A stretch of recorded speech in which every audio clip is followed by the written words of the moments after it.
Therefore do not worry, saying, What shall we eat? Or what shall we drink? Or what shall we wear? For all these things the Gentiles seek. For your heavenly Father knows you need these things. But seek first the kingdom of God and his righteousness, and all these things shall be added to you. Life is more than food, and the body is more than clothing. Consider the ravens, for they neither sow nor reap, which has neither storehouse nor barn, and God feeds them. For how much more value are you than the birds? And which of you by worrying can add 1 cubit to his stature? Most assuredly I say to you, he who believes in me, the works that I do, he will also do, and greater works than these they will do, because I go to my Father. And whatever they ask in my name, that I will do, that the Father may be glorified in the Son. If you ask anything in my name, I will do it. Peace I leave with you, my peace I give to you. Not as the world gives do I give to you.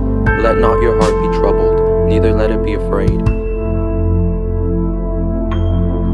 Do not be anxious about anything, but in everything, by prayer and supplication, with thanksgiving, let your requests be known to God, and the peace of God which surpasses all understanding will guard your hearts and your minds in Christ Jesus.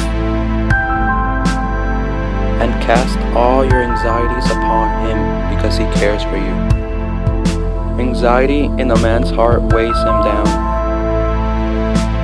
Fear not, for I am with you. Be not dismayed, for I am your God. I will strengthen you, I will help you, I will uphold you with my righteous right hand.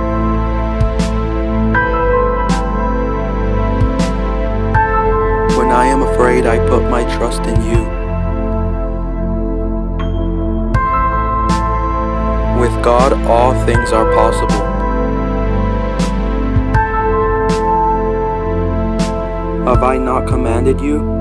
Be strong and courageous, do not be afraid, and do not be discouraged, for the Lord your God will be with you wherever you go. For God has not given us a spirit of fear, but of power,